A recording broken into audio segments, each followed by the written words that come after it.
Oh, yeah. Love those guys. That's the Shira Choir. Shira Choir. You can find, they have a video on YouTube, 14 million views. Beautiful. How are you, my holy sisters and brothers? It's great to be with you this evening. Let us light up the darkness. All right. Let's see, I'll call out the names who's with us in a moment. Where are we holding? This is page Kuf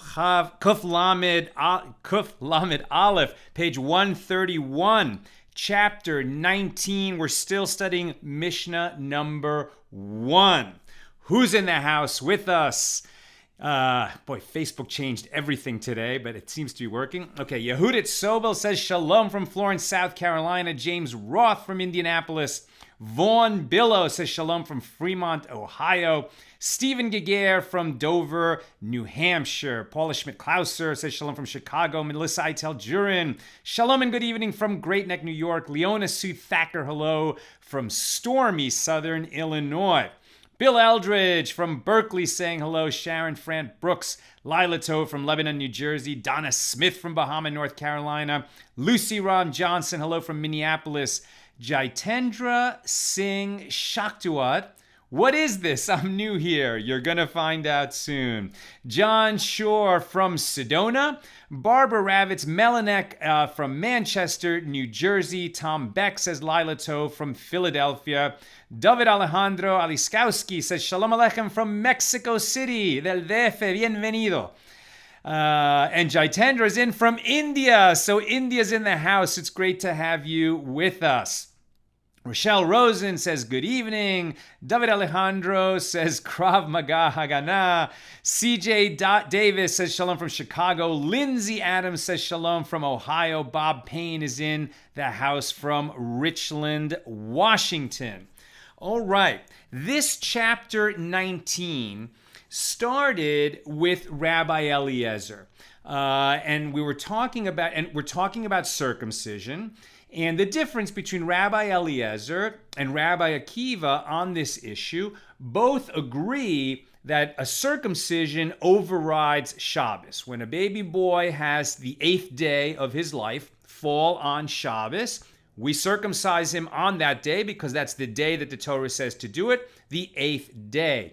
The difference between Eliezer and Akiva is that Eliezer says the facilitators of the mitzvah, we will do them. And Akiva says something that could have been done before Shabbos should be done before Shabbos. And if we didn't, we're going to postpone the circumcision, the bris milah.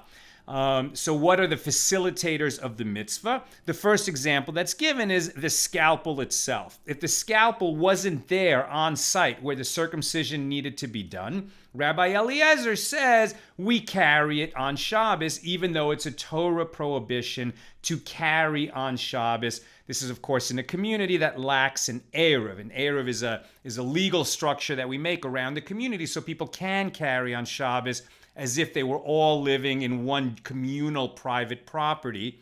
For the purposes of Shabbos, an Erev creates that.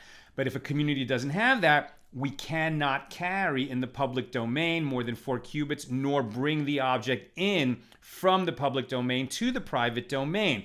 But according to Rabbi Eliezer, so we do it. We carry it, and we learned that he says you should carry it openly so that people see you're going to a circumcision, and it's the great love of the mitzvah of circumcision that we're going and rushing even to fulfill.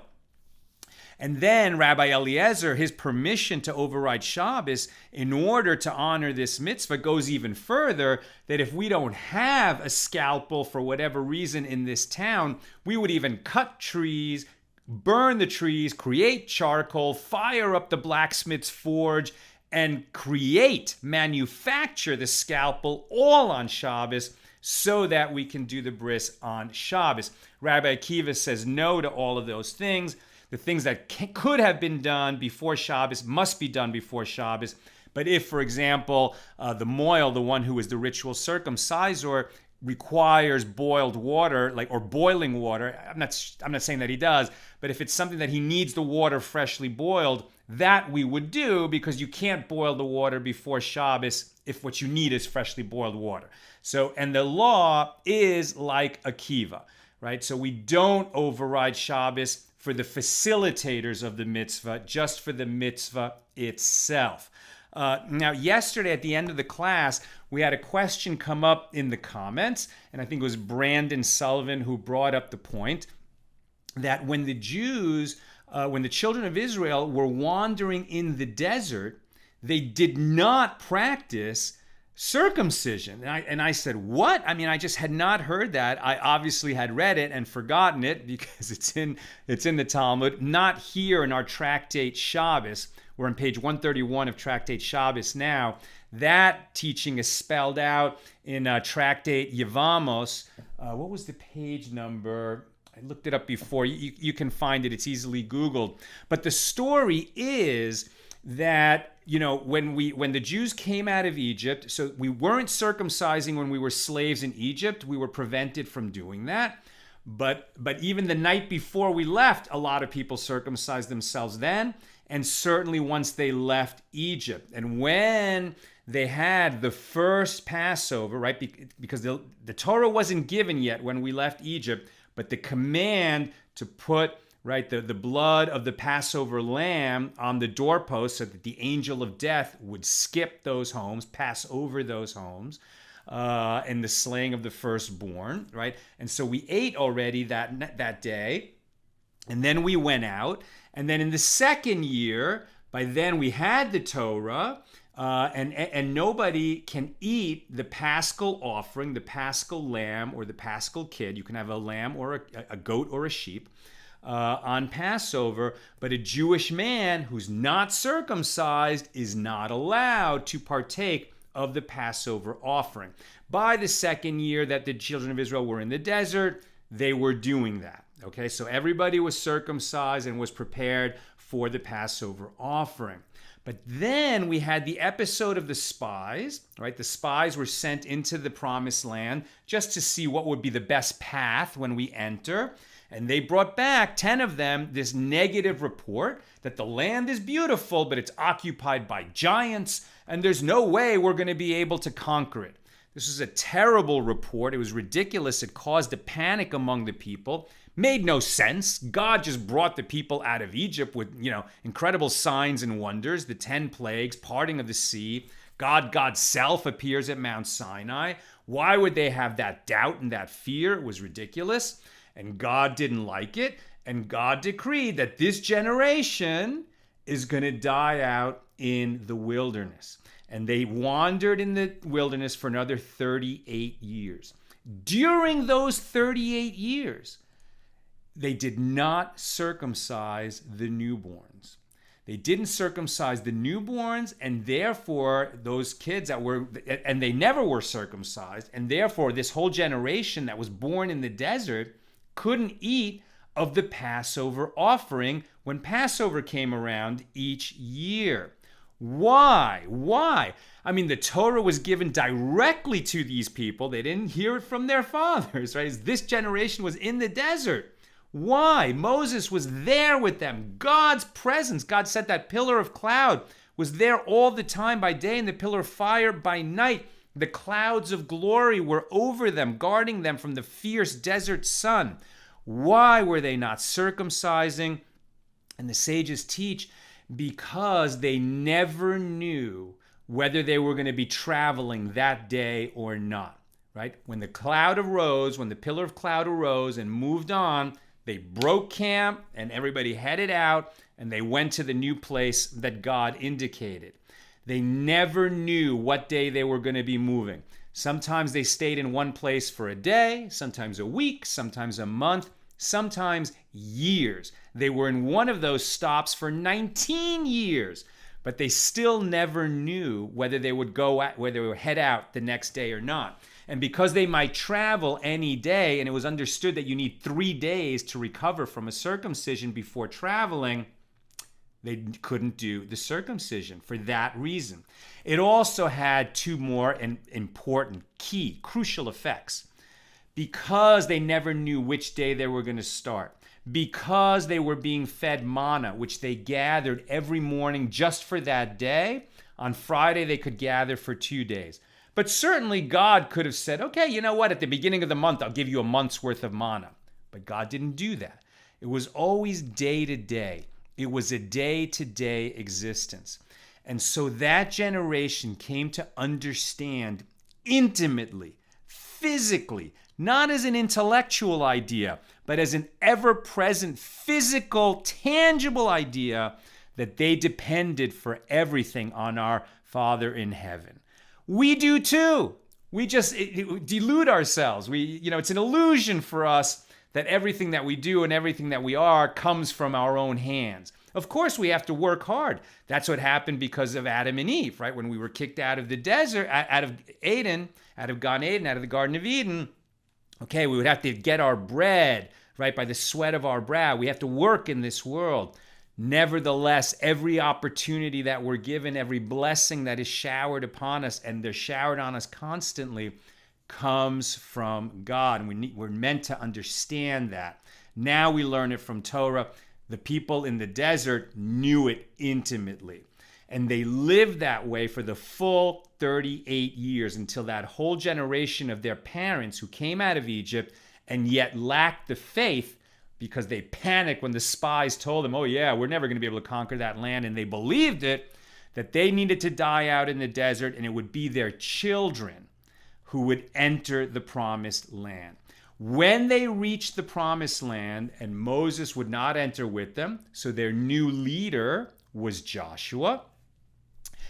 Joshua led them into the promised land, and as they were camped out at Gilgal, there they finally, under Joshua's direction, all of the males circumcised themselves, and then they celebrated Passover, and they were finally able to eat of the Paschal offering, either the kid or the lamb.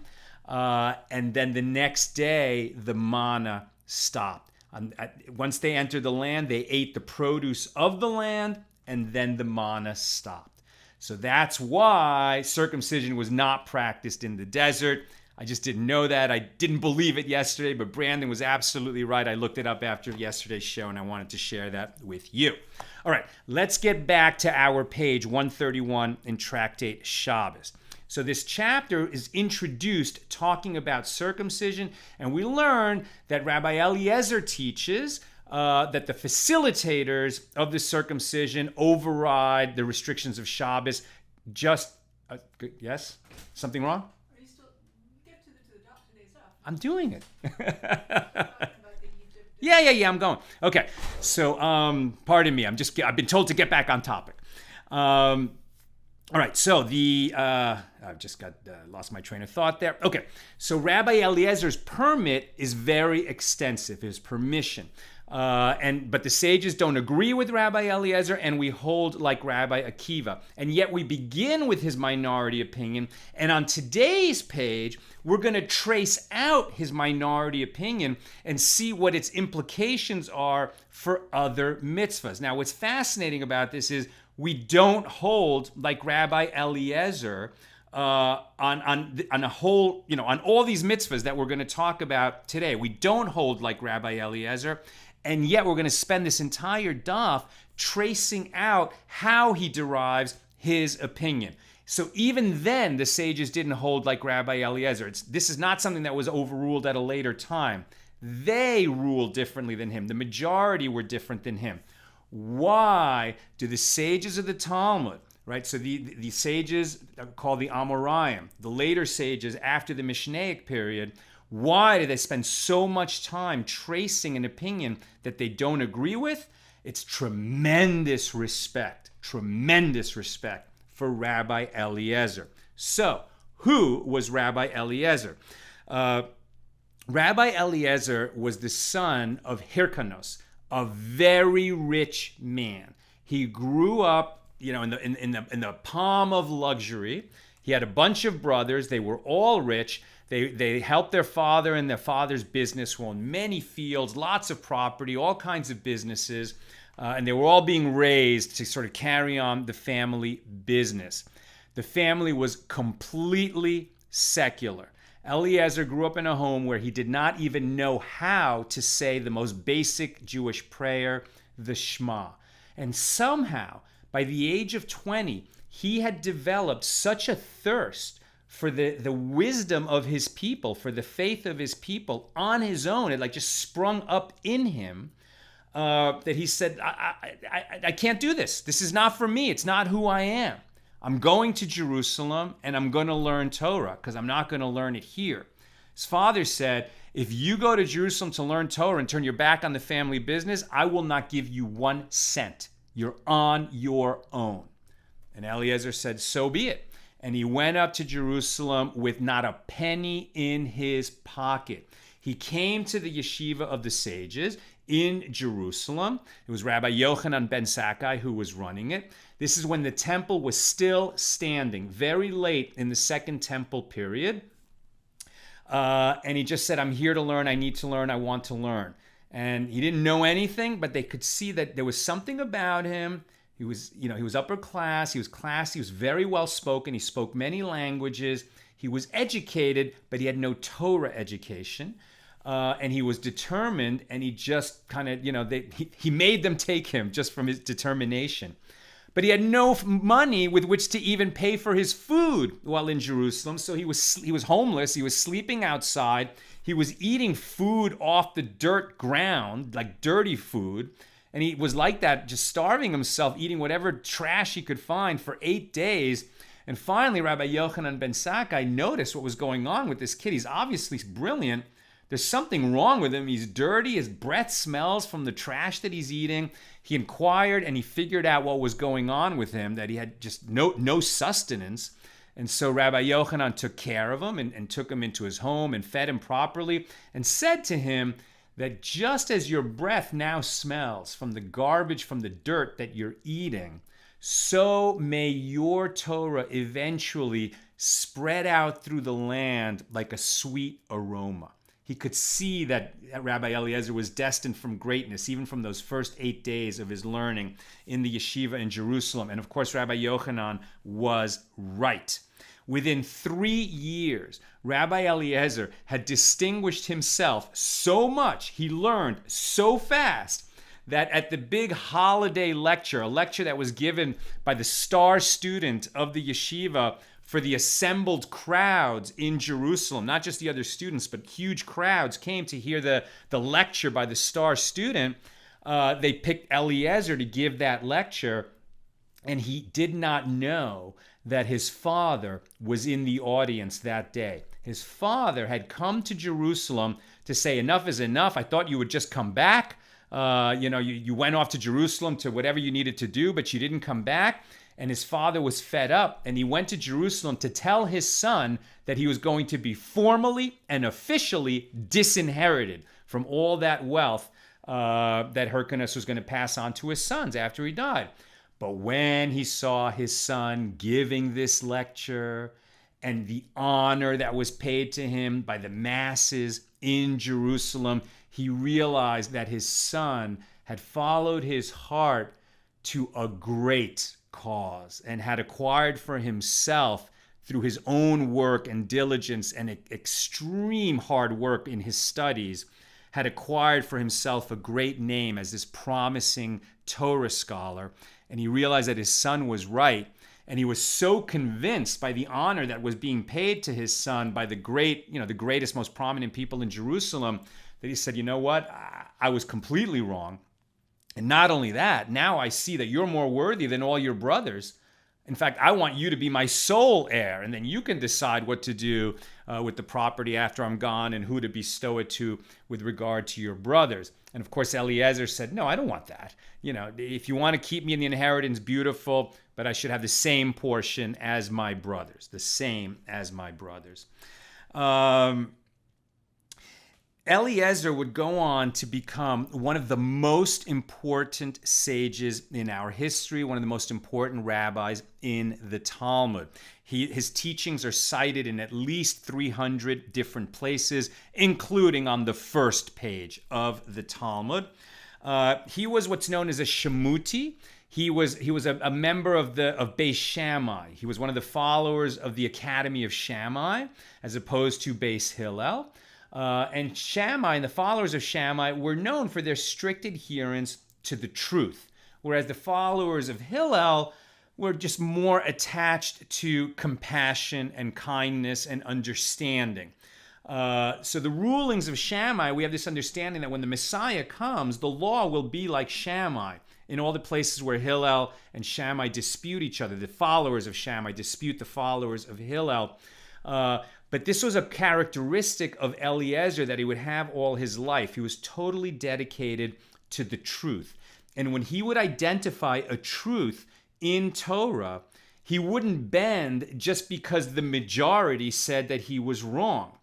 Now, a system had to be developed when there was conflicts among the sages. And that system was democracy, right? So in a generation, when the majority of the sages would say, this is how the law is, they would overrule the minority. And then the minority would defer and say, okay, the law is like you guys. But Eliezer was too committed to the truth to bend in that way. In certain matters, it didn't matter so much. So on this issue of these mitzvahs that we're going to be talking about, so in his locality, when he ended up setting up his own yeshiva outside of Jerusalem, in his locality, people would follow him. In the rest of Israel, they would follow the other sages. That wasn't good, but he had certain arguments for it. And in some matters, the sort of, leadership, the national leadership, the Jewish leadership allowed that state of being to continue.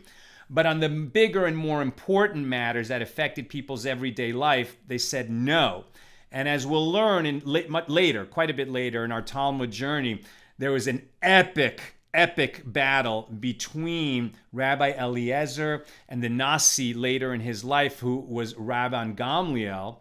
And Gamliel was not only the chief rabbi, as it were, the Nasi, the head of the Sanhedrin, he was also Eliezer's brother-in-law. Eliezer would come to marry the sister of Rabban Gamliel, the prince of the sages. And that epic battle that we'll get to later in our journey, it could have broken up the whole rabbinic enterprise. It didn't. The one who really ended up suffering was Eliezer. But that's going to be quite a bit later in his life. In his youth, he also had the distinction that while he was studying under Rabbi Yochanan ben Zakkai, so this period that we're in right now, the 3 weeks leading up to, the 3 weeks between when it happened in both the first temple period and the second temple period, that in the first case, it was Nebuchadnezzar and the Babylonians, and in the second case, it was the Romans under General Vespasian, that they would breach the walls in Tammuz, and then on the 9th of Av, they would destroy the first temple on the 9th of Av, and again on the same date, the second temple, almost 500 years later. Rabbi Eliezer was in Jerusalem during that period, and everyone could see that the temple was going to be destroyed in a few days. It was just a huge Roman army, and they couldn't stand up to them. It was the head of the academy, the head of the yeshiva, Rabbi Yochanan ben Zakkai, realized what was going on, and he said, the temple is going to be destroyed. I can see that. God is punishing us for our sins, sending the blunt instrument of the Roman army and this General Vespasian to do it. I need to save Judaism. If I don't get the sages out of Jerusalem and reestablish the Sanhedrin somewhere else, the whole faith is going to die. And so he needed to get out of Jerusalem. The problem is that Jerusalem was being run by these zealots who were fighting against Rome in a doomed battle. This was a little bit similar to the people who would eventually die on Masada, right? People who didn't want to bow to Rome and would rather be dead than bow to Rome. You know, it's nice. It's a martyr's death. But if everybody died, there would be no Jewish enterprise left. So Rabbi Yochanan ben Zakkai said, I got to get out of town. The zealots weren't letting anyone leave. They were killing Jews who tried to get out of Jerusalem. But he knew that one of the leaders of the zealots, who said, I understand what you're saying. I get it. You should leave. But if I let you leave, the rest of the zealots will kill me. So they came up with a plan. And Rabbi Yochanan ben Zakkai was carried out of Jerusalem in a coffin as one of the many, because it was a long siege, people were dying right and left. It was a siege, there was disease, lots of people were dying. They said that this is the coffin of one of the great rabbis and we need to bury it outside of Jerusalem. And they actually managed to get that story past the zealots and then explain once they got to the Romans and brought Yochanan ben Zakkai before this General Vespasian. And Rabbi Eliezer was one of the guys carrying that coffin. He was one of the sages, one of the young sages carrying Yochanan ben Zakkai's coffin out of Jerusalem just before the temple went up in flames. Okay, that's who Eliezer is. Now, Eliezer, all right, so now we're going to trace a little bit. How does Eliezer derive that we can do these other matters, not just the mitzvah of circumcision on Shabbos, but that we can bring the knife and even create the knife? So he's going to go look at some other mitzvahs in order to derive that. He's going to look at the 2 loaves which are brought on Shavuos, and the omer, which is a measure of barley, which is the first harvest of the season, which is brought on the second day of Passover. So on the second day of Passover, we bring this, and it has to be done on that day, we bring the omer of barley, the first harvest of grain of the season, and it needs to be done on that day. And in order to do it on that day, we even harvest on that day, and we do so even if it's Shabbos. Then he extends by a verbal analogy called a gezerah shava, that we do the same thing on Shavuos, which is 50 days later, which celebrates the revelation at Mount Sinai, but is also an agricultural holiday. And by then, the wheat harvest has come in, and we bake 2 loaves of bread, and we bring those 2 loaves of bread on Shavuos. What if Shavuos falls on Shabbos? We still do it. We bring the 2 loaves and we even bake the 2 loaves according to the opinion of Rabbi Eliezer. How do we know that we extend this permission to bring and reap the barley on that we do on Passover, and that we extend that permission to the 2 loaves of Shavuos?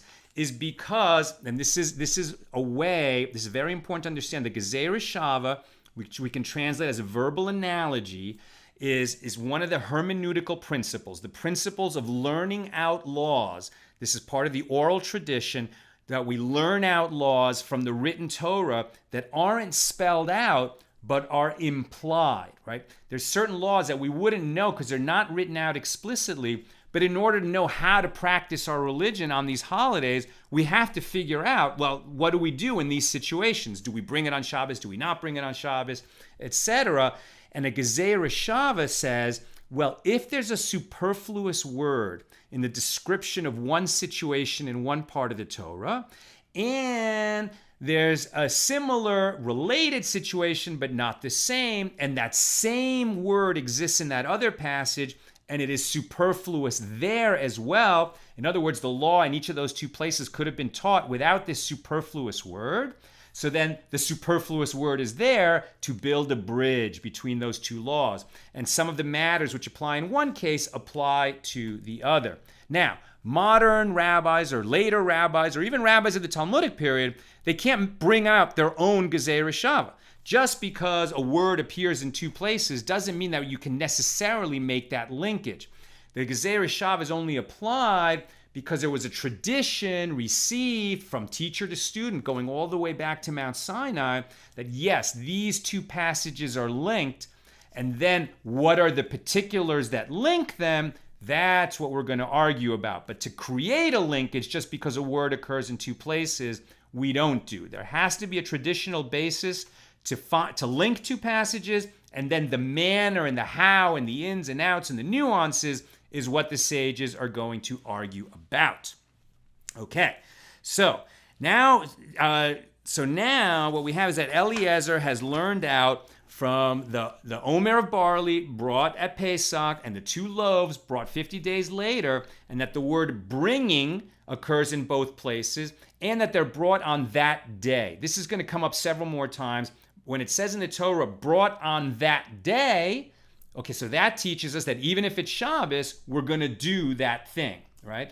We're going to do it on that day, on the day when the offering is required to be brought. What about the facilitators of the mitzvah, right? Just as in the case of a circumcision, we'll perform a surgical procedure, which you would otherwise avoid doing on Shabbos, unless it was a life-saving need. But if it's not, you don't save a life by performing a circumcision. It's essentially an elective surgery. It's not necessary except religiously speaking. So just as we override Shabbos to do the circumcision, according to Eliezer, we also override for the facilitators. According to Akiva, we don't. Here, with respect to the omer of barley and the loaves that are brought, because of the word bringing, Eliezer learns out that we're going to do all the facilitators of those mitzvahs with respect to those two mitzvahs. Now, we learn out, who is it that says it? Pardon me, I just want to get the right person. Rabbi Akiva bar Abba said in the name of Rabbi Yochanan that Rabbi Eliezer does not extend this principle to all mitzvahs, right? It's not that every mitzvah which can be done on Shabbos is going to be done on Shabbos, and its facilitators with it, only certain mitzvahs. So which are the ones that are going to override Shabbos because they need to be done in their time on that day? And we're going to learn out that for Rabbi Eliezer, you're going to bring the lulav. So that's the palm branch that we have to wave on Sukkot. Okay, so and the commandment in the Torah is that we wave it on the first day of Sukkot, and then the rabbis will decree that we wave it all the other days as well. Also the mitzvah of sukkah. So we have to dwell in the sukkah, in the booth, right? Just like we dwelled in booths when we were in the wilderness, on Sukkot, or some pronounce it Sukkos.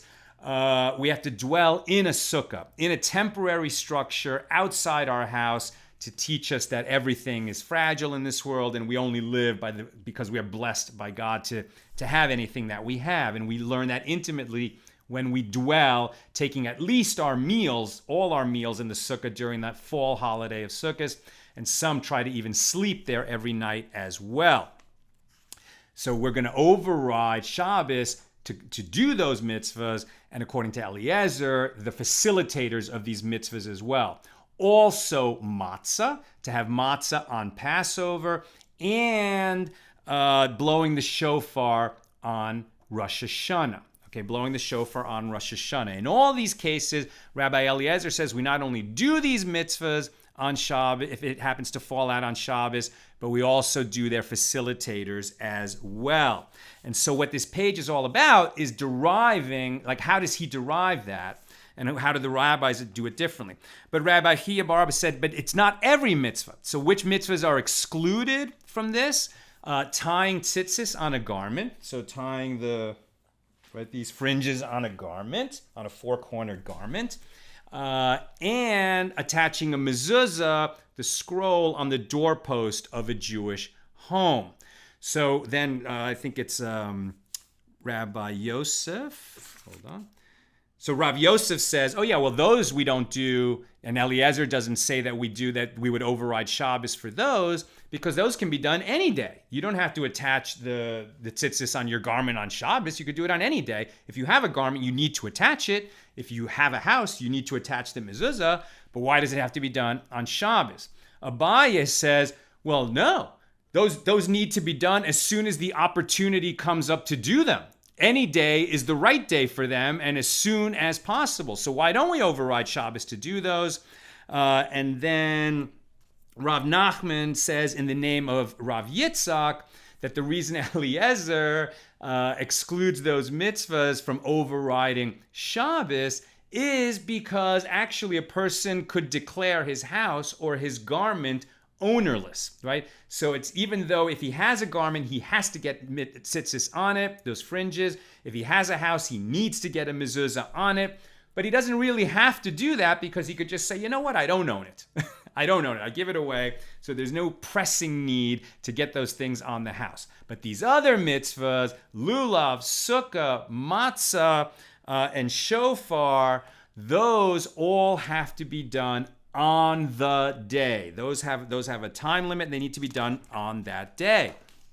Okay, I'm going to keep it moving here. How does Rabbi Eliezer derive that lulav overrides Shabbos?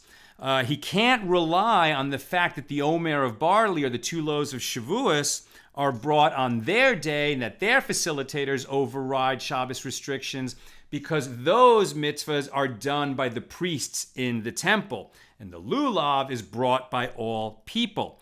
So he says, okay, well in the Torah it says, you shall bring it on the first day. You shall bring the lulav on the first day of the holiday of Sukkos.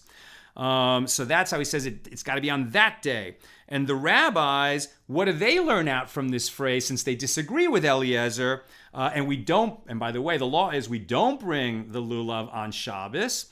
So what do the rabbis say? The rabbis say that bringing it on the first day teaches us that we bring and wave the lulav in the daytime and not at night. That's how they learn it differently than Eliezer.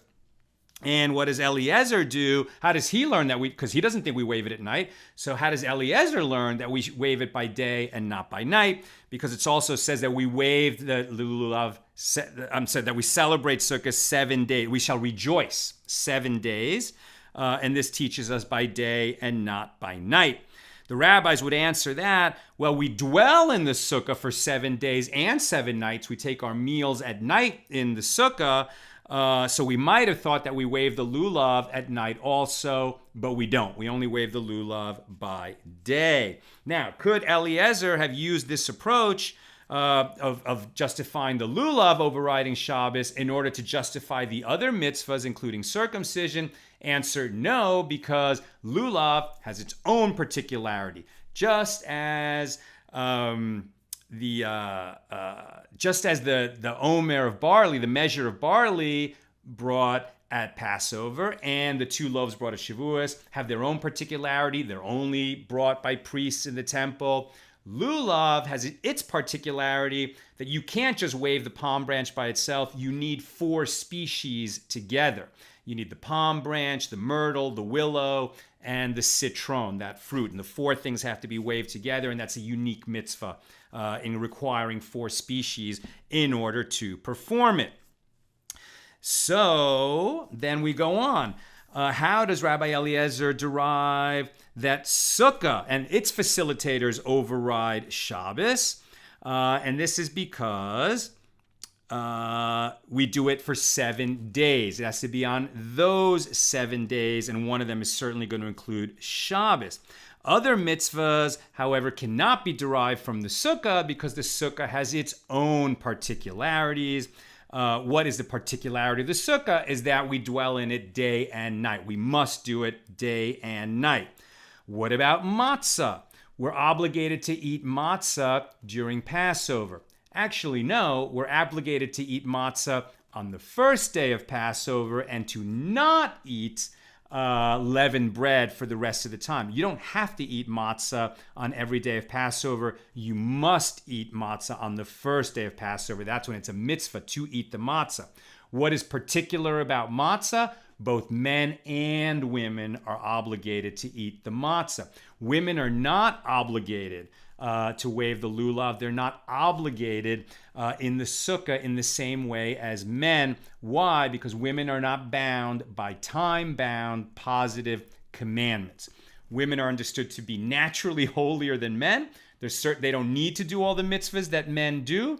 And traditionally in the ancient world, women were in charge of the children. And because the children had needs at any time, women had to be free to attend to the children and not be bound by a mitzvah that had to be done at a specific time. And there's just a few exceptions to that, but generally women are not bound, not obligated by time-bound positive commandments.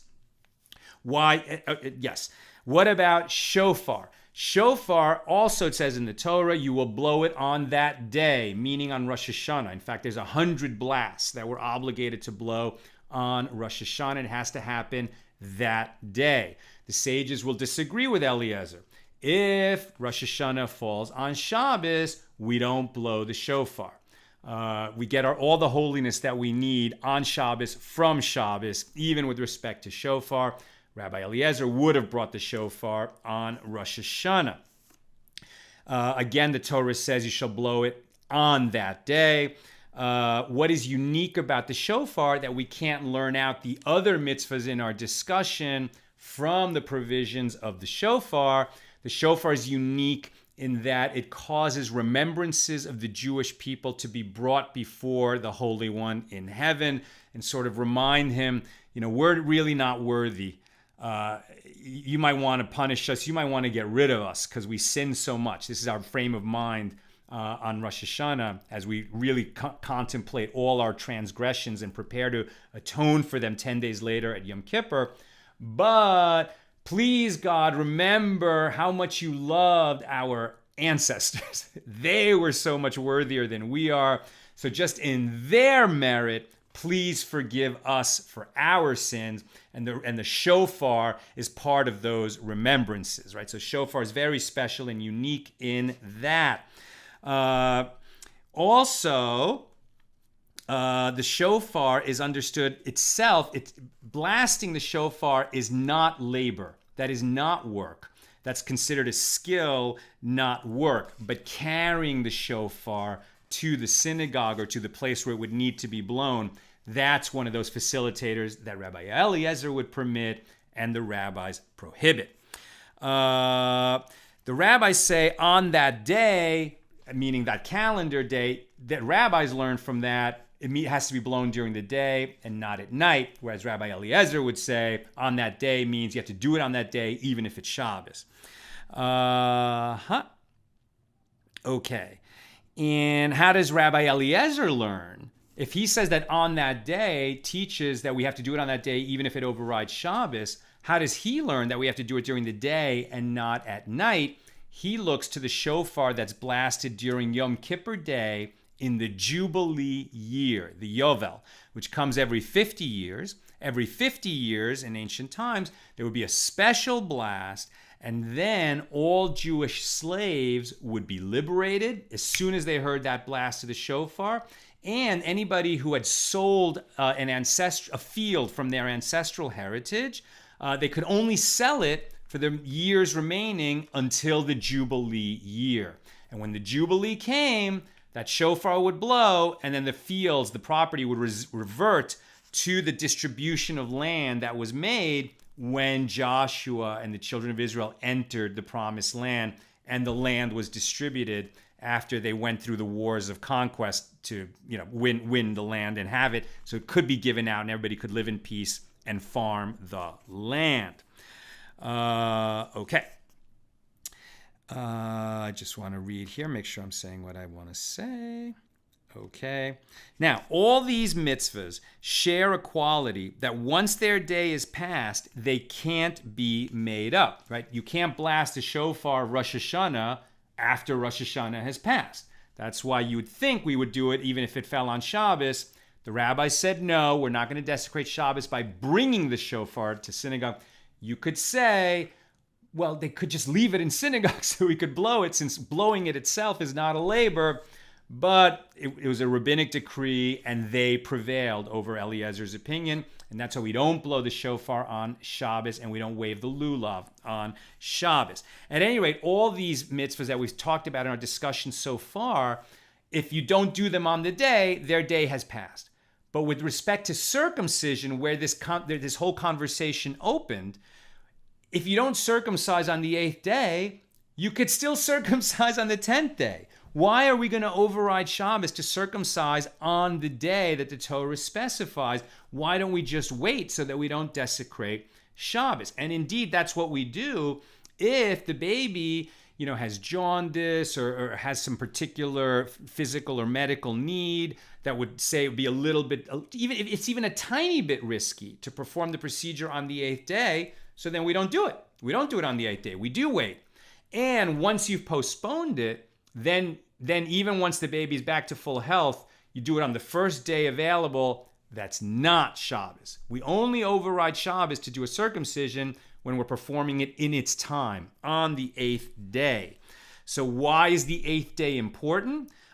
Because the 8th day is said directly in the Torah, and it is associated with the first circumcision, the circumcision of Abraham, and it's called a brit milah. So it's a circumcision of the covenant, right?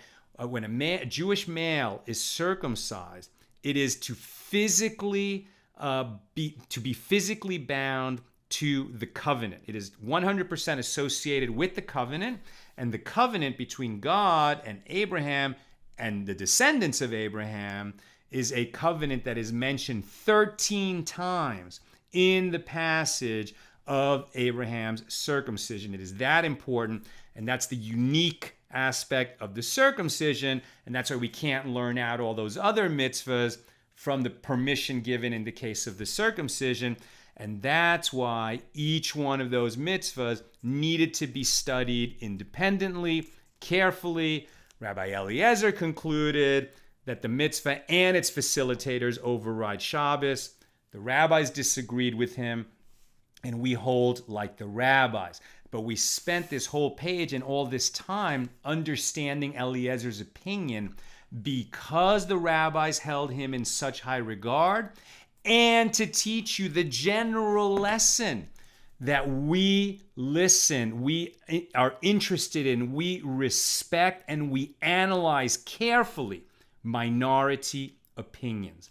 We don't just say, okay, the law is, and that's all we need to know. The Jewish way is to understand the law, to ask a lot of questions, and to derive, each of us for ourselves, to understand, if possible, how the law was derived. And that's why the whole argument was preserved and not just the final ruling. All right, let's get to comments and questions here. Okay, Sharon Frant Brooks. That is still the case with different Hasidic sects. People only follow their own rebbes. So there what we're talking about really is minhag, right? So we agree what the law is. There's very few matters that the different streams will disagree on. So for example, an example we've mentioned before is that a lot of Orthodox Jews hold by an Erev and some don't, right? Chabad in Crown Heights doesn't hold by the Erev, but in other places, let's not talk about Chabad. Chabad doesn't hold by the Erev, particularly in their home base in Crown Heights in Brooklyn. But there's other Hasidic sects, and certainly like pretty much all modern Orthodox do hold by the Erev. So it's certainly going to have a practical difference but it's more of a minhag difference than a halachic difference. But yes, that is why the answer so often is, when you go to somebody or when you look something up on the internet, you're not sure what the law is, so you can Google the question and look it up. But almost every time a halachic opinion is rendered, the writer of the article will say, and you should ask your rabbi, right? Because your community might hold differently, not on the general laws, like basically the halacha is established for the whole Jewish people, but there's enough of these nuances that you need to know, what the law is in your area, in your time, in your community, and for your situation. And that's why you have to get a local expert opinion. Sharon Fran Brooks says, wasn't his nephew who got him out of Jerusalem? Yes, I think you're talking about Rabbi Yochanan ben Zakkai, and his nephew was the head of the Zealots. So he was the one that agreed to this plan of carrying him out in a coffin so that he wouldn't be killed by other Jews. I mean, that's how awful it was. The threat was the Romans outside the city. But inside the city, the Zealots, had just decided that this is how we, the Jewish people, are going to handle this situation. We're going to go to war with the Romans, and if we have to all die, we're all going to die. And anybody who disagrees with us, we're going to kill. I mean, that's why the sages especially, and really, we've inherited that, where Jews are skeptics. We're very skeptical of zealots.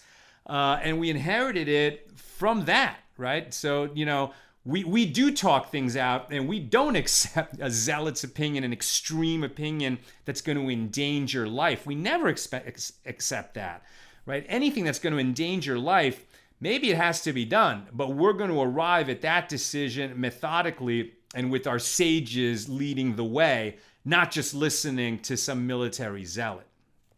Bill Eldridge, Vespasian's plundering of the temple would also enable him to become emperor. Correct. Vespasian would conquer Jerusalem and then be called back. And in that encounter between Yochanan ben Zakkai and Vespasian, Vespasian says to him, you've spoken badly. You spoke of me as if, like, you addressed me the way one would address an emperor. And you shouldn't have done that. I could kill you for that. And Yochanan ben Zakkai said to him, you will be emperor. And he was right. And now Bill is saying that Vespasian's plundering would enable him to become the emperor and then build the Colosseum, where a number of Christians and Jews were martyred by Rome over the years, which always felt like insult added to injury to me, to Bill.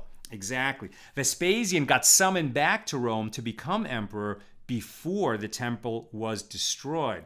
So it actually wasn't him who did it. Who was the fellow who did it? Was it Titian? Titus. It was Titus, right? Titus was the sort of assistant general who then took over the siege, and he's the one that destroyed the temple. But beware, you don't want to be the hand by which punishment comes to the Jews. The Jews, earned that punishment themselves. It was our sins that caused the temple to be destroyed. But the one who caused that destruction did not live to celebrate it very long. Neither Nebuchadnezzar in the case of the first temple, nor Titus in the case of the second temple. And Titus, ended up getting killed. He sort of, he said, like, I am mighty. I destroyed the temple. I'm great. And God said, you think you're great? I'll show you. I will destroy you with the smallest creature in creation. And a gnat would fly into Titus's ear, buzz there for the rest of his short life, irritate him excessively. It never stopped irritating him. And that gnat that flew in his ear would sort of eat out his brain and become larger and larger and larger and eventually cause his death. Bill Eldridge, I always love these hermeneutically focused dafs the most. They're all great, of course, but these are my favorites. So I'm glad you enjoy how we derive the law. I know some people struggle with it, so I do my best to teach it. Vaughn Billow, you were talking about overriding a mitzvah. What about wrapping tefillin? We don't do it. We don't wrap tefillin on Shabbos. Why? Because tefillin is meant to be a sign, right? It's a sign, and Shabbos is also called a sign to us. And so on Shabbos, we have so much extra holiness that we don't need the tefillin in order to have this connection to God that the tefillin normally brings. Shabbos provides that. Likewise, we don't need to blow the shofar on Shabbos because Shabbos provides that connection. Elizabeth Hunt Lucarini says, can you comment on why women are holier than men? Different explanations are given. I think one of the best is if you think about the creation, right? So it went from the first day, light was created, right? Which has no substance at all. It's just energy. And eventually, right, we have the firmament and the water and the land and the sea. And eventually, so just, solid matter, inorganic. And then eventually we get to life. So life is a much higher form of creation than water and rocks, right? And single-celled life is not as magnificent as multicellular life, right? And first we get plants, and then eventually we get animals, right? Organisms, the animal kingdom. And initially we get small creatures, right? And like bugs, and fish and vertebrates and snakes and whatnot. And eventually we get to mammals, which is really like near the end of the creation. And then the last thing, the crown, the crowning glory of the creation is the human, right? Because only the human not only possesses all those other qualities of life that have come before it, but also has the brain, the consciousness, the ability to contemplate and relate to and speak with God in heaven, right? So the human is the crown of the creation. And which human was created last of all? Woman, right? So, the whole thing was leading up to the very final creation, and that was woman. So she is the holiest of all. And also, if I think the sages would look at the nature of men and women, and men are drawn to sin, drawn after sin, for whatever reason, at a higher rate than women. They just are. Women, perhaps because they have that nurturing instinct that's natural to them. These days it's politically not correct to talk about differences between men and women, but our sages certainly were not reticent about that. And they just said, women are holier than men. There's an instinct about them that is holier. This was certainly a patriarchal society, and men had all kinds of power, privilege, prestige that was not available to women. But in this matter, women are understood to be holier than men. Lucy Ron Johnson. So, since the Israelites' travels and stays were so unpredictable, could any of the festivals take place in the desert? I think once the day came, they did it, right? I guess what you're asking me is, if they had to gather willow branches in order to celebrate to make a lulav with the 4 species, were they able to do that? I'm not sure about that, but I think that they did everything the best that they could, and they were just so much in the palm of God's hand. I mean, literally, like eating only the food that God gave them each day for that day, and on Friday for 2 days. So I'm not sure, whether God also gave them whatever elements they needed. But they probably didn't need much, in order to celebrate the holidays. They were already living in sukkahs, so they didn't need to build sukkahs while they were there. They had shofars with them. They could fast and not eat as needed for Yom Kippur. I'm not sure that they needed very much. In terms of bringing crops, they weren't doing that. So that was a teaching that was given to them for when they would enter the land. They were bringing sacrifices, and they had all the animals with them that they needed for that. But I don't think they were growing crops while they were in the desert, especially since what we just learned, that they were ready to go at a moment's notice. I don't think they were planting crops at any time, even when they were in one place for 19 years. Bill Eldridge. I have to admit, I actually find Eliezer's argument a little more persuasive than that of the sages, but then I'm not a sage. And when we get to that epic battle, it's going to be an argument about an oven. It's going to happen in Bava Metzia, about halfway through our Talmud journey, and they're going to argue about an oven. And it's just amazing what this argument over the legal status of new technology. Essentially, it was new technology that was going to benefit poor people. And Eliezer said, okay, this is good. I approve this. It works. and the sages said it doesn't work. They both had good reasons. They needed to decide one way or the other. It was going to affect the whole people, and they couldn't have the schism. And everyone else was willing to say, okay, majority rules. Eliezer wasn't. And it was that stiffness that would become the problem. It didn't matter that he was right. But we'll get to that later in our journey. Thank you so much, everybody, for joining us today. With God's help, we'll continue with page 132 of Tractate